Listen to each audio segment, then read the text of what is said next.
Hello and welcome to the Kindergarten Speakers Series at the Children's Museum of Richmond. These series are intended to provide support to parents, caregivers, and their children with practical advice in their transition to kindergarten. Our theme today is early literacy tips, and to help us do that, we are joined by Cynthia Hutchinson. Cynthia is the director of ExCELL, Excellence in Children's Early Language and Literacy, and by Krista Dawson, the Director of Education at the Children's Museum of Richmond.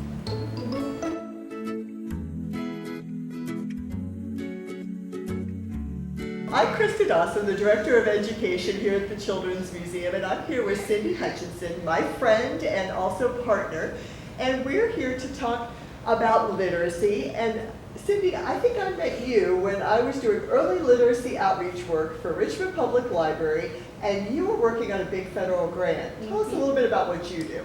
That was the work we started at VCU. It was the Early Reading First grants.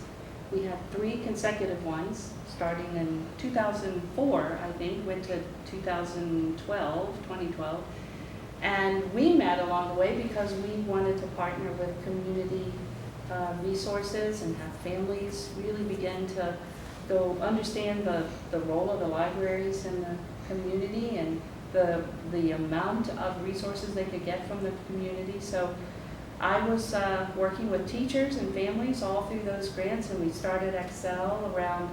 ExCELL is the program that we currently run, and it's Excellence in Children's Early Language and Literacy. And we started that around 2008 in order to keep the programming going once those large federal grants were finished. And so we're still running strong here in Richmond and around the state.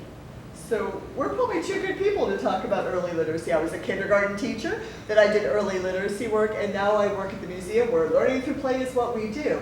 So if we were going to advise some parents of rising kindergartners about the importance of early literacy, what would you prioritize or focus on? I would say probably the single most important thing that you can do with your children is to read every day. It doesn't really matter what you're reading, but it's the act of sharing print in some way, and that you are talking about what you're learning from that or seeing in that book or magazine or whatever it is that you're sharing, because so many of the early literacy and language skills can be learned through that kind of activity. And it's such a great way to cuddle. It's a great routine for bedtime. It's a great transition if kids are stressed.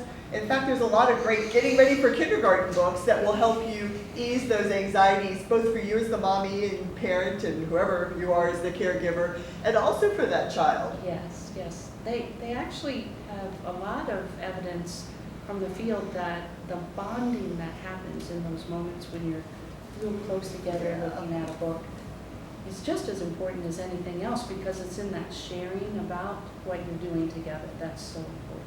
And just the feeling that reading a book is associated with a cuddly, warm, affirming time. Yes. So I just brought a book, but if I was reading this book, is there something I should do before I even open the book?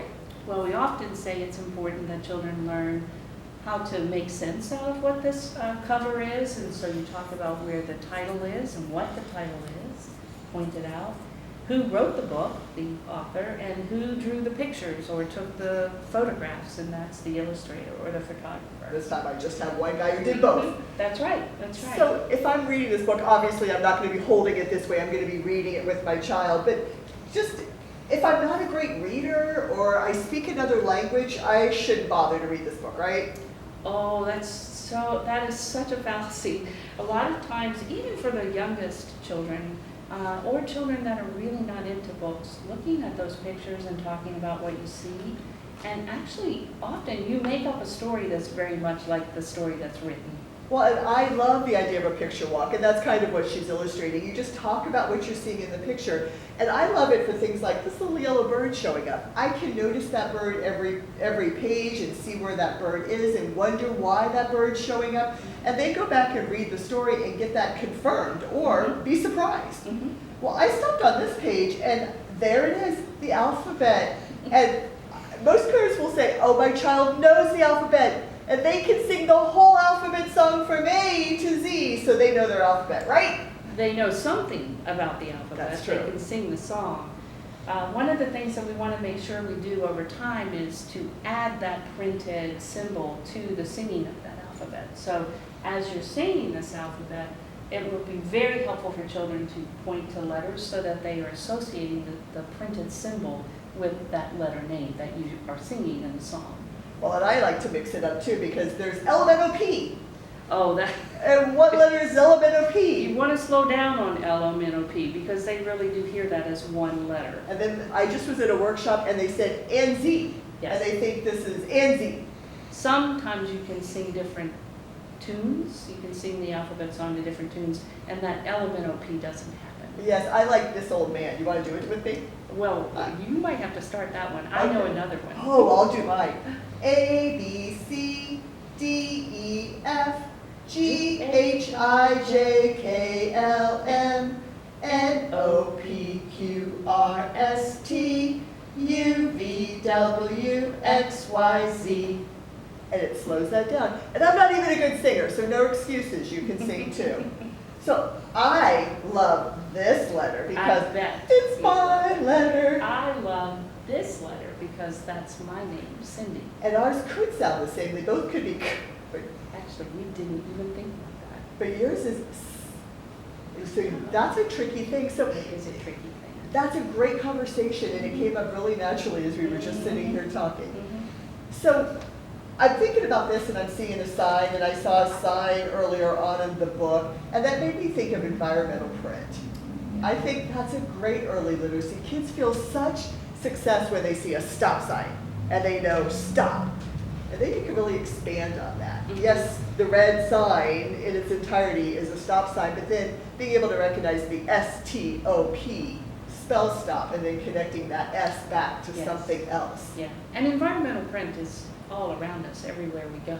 Children, I often will talk with families and teachers about when you take your child to the grocery store, and there's so many signs that we as adults look at in order to know where to go in the grocery store. Children do not ever pay attention to those signs.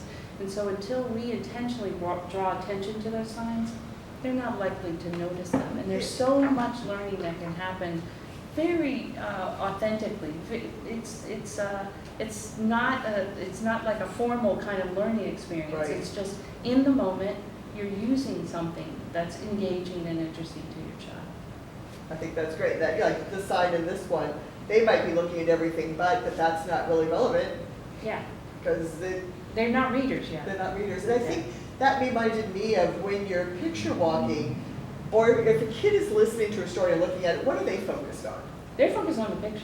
And the picture's telling them the They story. think that you are reading the story by the pictures. They are not aware that you're reading these words until we call attention to it. And you just called attention to it. What did you Yes. just do? Yes, I just pointed up where the writing is occurring. You don't have to point like teachers do to each individual word as you are beginning to explore the concepts of print. And so these are the words that I'm reading that tell about this story that we are sharing together. I think that's so powerful.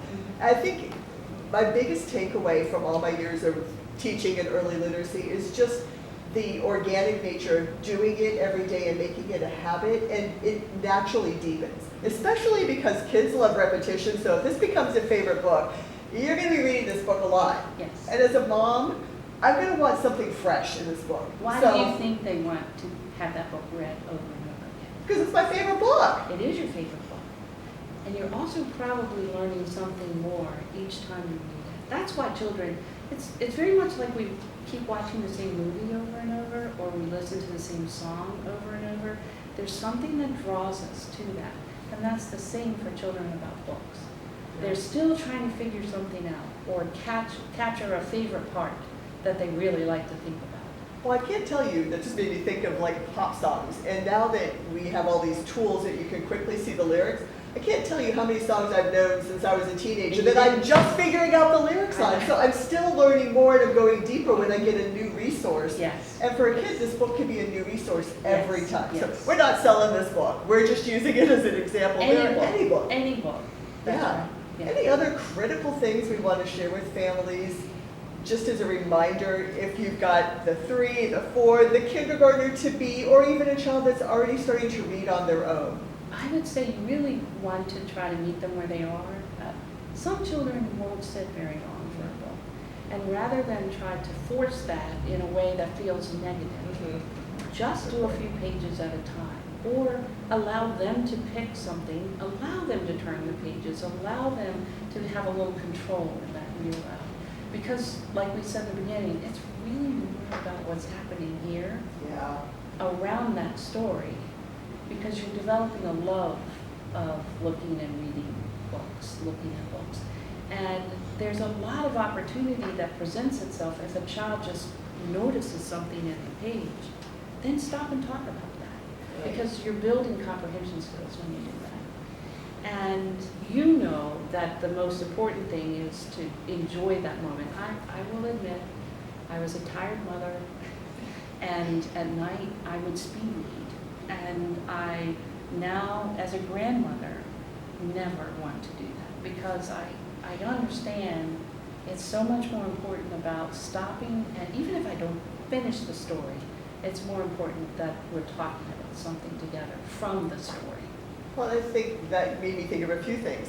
Changing your voice up, being silly with your kids, and a child who's starting to have a favorite book and they know the part that's going to come next, giving them a part, and they can read the part of Rocket, and they can say what Rocket says in this story. Or my son, when he was 13, we still read aloud, and we tried to do one of the Lion, the Witch, and the Wardrobe ones because the movie was coming out. So we read, and our British accents were awful, and my son kept saying, "Mom, you're using," what was the character's name? One of the characters, "You're using Lucy's voice for her, the brother." And I'm like, "Oh, I am." And it was hysterical. And it was our last real book bonding we had at 13, and then we saw the movie together. So finding ways to just deepen that connection. But then you said, even if you only get through a few pages, and that made me think of Mem Fox. And she is a great author, and hard to recognize her work because she works with every illustrator under the sun. But if you listen to her on her website, she talks about finishing a book slowly and calmly, and just leaving that, So let's leave you with that. Read your books, enjoy your children, and get ready for kindergarten. And remember,